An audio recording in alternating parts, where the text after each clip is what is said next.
नमस्कार दोस्तों, मैं रुद्राज आप लोग लाए बहुत ही इंपॉर्टेंट वीडियो। आज हम बात करेंगे कुछ important governor general and viceroy of India के बारे में। चाहे आप कोई भी एग्जाम दे जनरल लेवल पे या आप सिविल लेवल पे भी अगर कोई एग्जाम देते हैं तो उस एग्जाम के प्रोस्पेक्टिव से ये टॉपिक बहुत इंपॉर्टेंट है। इससे रिलेटेड क्वेश्चन हमेशा हर कंपटीशन के एग्जाम में पूछे जाते हैं। तो आज हम देखेंगे गवर्नर जनरल ऑफ बंगाल। हम बात करेंगे रॉबर्ट क्लाइव की। तो इनका टेन्योर कब तक था? 1757 टू 1760 तक था। और ये जो है फर्स्ट गवर्नर थे बंगाल के। गवर्नर थे, जनरल नहीं, ध्यान दीजिएगा। फर्स्ट गवर्नर ऑफ बंगाल कौन था? रॉबर्ट क्लाइव थे। इन्होंने ही भारत में, इंडिया में ब्रिटिश को डायनेस्टी को लाया था। एक तरीके से हम डायनेस्टी बोल सकते हैं, साम्राज्य बोल सकते हैं। यही थे पहले कि जो ब्रिटिश डायनेस्टी को इंडिया में लाए थे। इन्हीं को ही उसका फाउंडर माना जाता है। ये he started dual system in Bengal in 1765। तो यही गवर्नर थे जो डुअल सिस्टम जो है बंगाल में लाए थे 1765 में। अब हम देखेंगे वॉरेन हेस्टिंग के बारे में। ठीक है, इनको बोलते हैं वॉरेन हेस्टिंग। 1772 से 1785 तक इनका टेन्योर रहा। ये जो है डुअल गवर्नमेंट लाए थे बंगाल में। ठीक है, brought the dual government in Bengal. और इनको ही first governor general of Bengal पे जाना जाता है। इनके कई काम थे। ये जो है रेवेन्यू को जो है कलेक्ट करते थे। कलेक्शन यही स्टार्ट किए थे कि कंपनी से जो है रेवेन्यू जो है कलेक्ट करना है। ठीक है, अपॉइंटमेंट कई सारे वर्क थे इनके। Appointment of collection of revenue की बात करते थे ये तो। और उसी समय जो है सुप्रीम सिविल कोड भी इन्हीं के समय जो है बना था। आप इस चीज़ को ध्यान दीजिएगा। और रोहिला वार 1774 में भी इन्हीं के समय हुआ था। अब हम देखेंगे लॉर्ड कॉर्नवालिस। ये जो हैं इन्होंने परमानेंट सेटलमेंट ऑफ बंगाल में इस चीज़ की नींव रखी थी। यानी इसको हम जमींदारी सिस्टम भी कहते हैं। ठीक, अब ये पहले पर्सन थे जिन्होंने कोडिफाई लॉ को लाया था 1793 में। और इन्हीं को जो है father of civil service in India के नाम से भी जाना जाता है। यानी इन्होंने ही सिविल सर्विस की बात जो है इंडिया में लाई थी कि सबको देना चाहिए।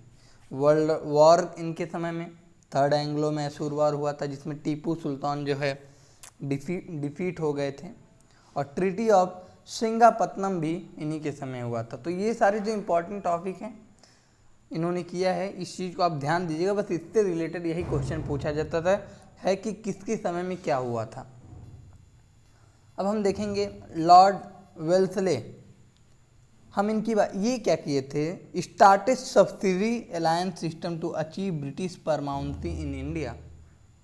ठीक है, और ये वॉर, ये एंग्लो मैसूर वॉर इन्हीं के समय हुआ था। और ट्रीटी ऑफ बेसेन भी इन्हीं के समय हुआ था। तो आपको बस इतना ही याद रखना है।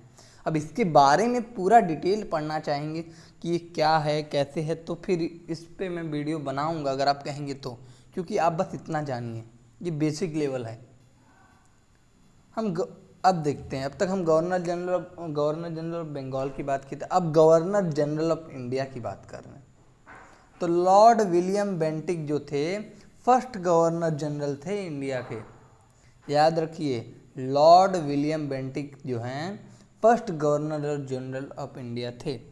1828 से 1835 तक इनका टेन्योर रहा। इन्होंने ही प्रोविजन ऑफ सती का किया था। हमेशा क्वेश्चन पूछा जाता किसके समय ये हुआ था, किस governor general? Lord William Bentinck. ये ध्यान दीजिएगा। बैनिंग ऑफ फीमेल इंसेक्टिसाइड इन्होंने बैन किया था भाई। चार्टर एक्ट भी इन्होंने 1833 में इनके समय ही आया था। तो ध्यान दीजिएगा। अब बात करते हैं लॉर्ड डलहौजी। ठीक है, तो लॉर्ड डलहौजी जो है फर्स्ट इंडियन रेलवे लाइन 1853 से फ्रॉम बॉम्बे टू थाने इन्होंने ही चलवाया था। यानी किसके समय हुआ था? तो लॉर्ड डलहौजी के ही समय जो फर्स्ट इंडियन रेलवे लाइन जो है बनी थी 1853 में। कहाँ से कहाँ तक? बॉम्बे टू थाने तक। विडो रीमैरिज एक्ट भी इन्होंने ही लाया था 1856 में। Introduce the doctrine of lapse इन्होंने ही किया था। चार्टर एक्ट 1853 इनके समय था। अब हम बात करेंगे viceroy of India, Lord Canning, the last governor general and the first viceroy. जाहिर सी बात है, लास्ट गवर्नर जनरल भी थे और इन्हीं को ही फर्स्ट वायसराय भी कहा जाता है। First war of Indian independence 1857 इन्हीं के समय, क्योंकि इनका टेन्योर क्या है 1856 टू 62, यानी जो भी इंडिपेंडेंस के लिए जितने भी वॉर हुए थे इन्हीं के समय 1857 में हुए थे। Transfer of government from company to British crown, government को जो है गवर्नमेंट की जो कंपनी ब्रिटिश क्राउन में जोड़ दी गई थी। Establishment of Bombay, Madras and Calcutta university, जो है बॉम्बे यूनिवर्सिटी और मद्रास, कलकत्ता इन्हीं के समय इस्टेब्लिश हुआ था। और हाई कोर्ट भी इन्हीं के समय हुआ था। Bombay, Madras and Kolkata high court भी इन्हीं के समय में बना था। ठीक है। Lord Ripon, repeal of the vernacular press act, press की बात जो हम लोग बहुत जगह पढ़े हैं कि इन्होंने प्रेस की जो बात है इन्होंने ही रखी थी, यानी इनका टाइम पीरियड था 1882 1884 तक। For the local self government, इन्होंने ही ऐसा एक्ट पास किया था। अब हम बात करते हैं Lord Dufferin, establishment of Indian National Congress in 1885। ध्यान दीजिएगा, ये फाउंडर नहीं है, इनके समय हुआ था, क्योंकि फाउंडर थे ए.ओ. ह्यूम थे, तो इन्हीं के समय, ये उसी समय के वायसराय थे, तो इनके समय ये इंडियन नेशनल कांग्रेस की बात रखी गई थी। थर्ड एंग्लो मैसूर वॉर भी हुआ था इनके समय। अब हम बात करते हैं लॉर्ड कर्जन की, तो ये बहुत ही इम्पोर्टेंट है। इनसे क्वेश्चन क्या हमेशा ही पूछा जाता था कि पार्टीशन ऑफ बंगाल इन 1905 किसके समय हुआ था, तो पार्टीशन ऑफ बंगाल का जो प्रस्ताव इन्होंने ही रखा था, लॉर्ड कर्जन ने ही रखा था। Tibet mission 1904, ancient monument preservation act इन्हीं के समय हुआ था।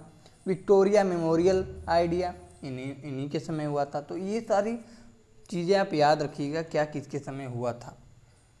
और लॉर्ड चेम्सफोर्ड 1962-21, ठीक है। Partition of Bengal was cancelled, जो पार्टीशन ऑफ बंगाल जो कर्जन ने उसकी नींव रखी थी उसको इन्होंने कैंसिल कर दिया। Capital shifted Calcutta from Delhi in 1911, और जो है कैपिटल को कलकत्ता से दिल्ली शिफ्ट कर दिया, यानी पहले कलकत्ता था तब इसको क्या कर दिया गया, दिल्ली 1911 में। Establishment of Banaras Hindu university, मैं इसको जानबूझ के डाला हूँ क्योंकि अगर आप बीएचयू का एग्ज़ाम दे रहे हैं तो उसमें ये ज़रूर पूछा जाता है कि किस वायसराय या किस गवर्नर जनरल के समय ये चीज़ हुई थी, तो लॉर्ड चेम्सफोर्ड के समय ये बीएचयू का इस्टेब्लिशमेंट हुआ था। ठीक, अब फिर लॉर्ड चेम्सफोर्ड के और देखते हैं।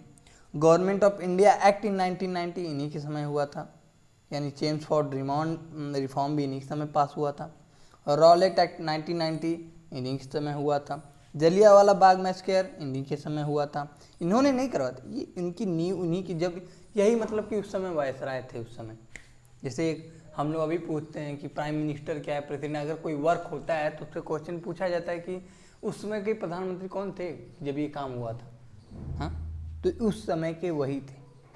कौन थे? Lord Chelmsford. Starting of non cooperation movement इन्हीं के समय। थर्ड एंग्लो अफगान वार इन्हीं के समय।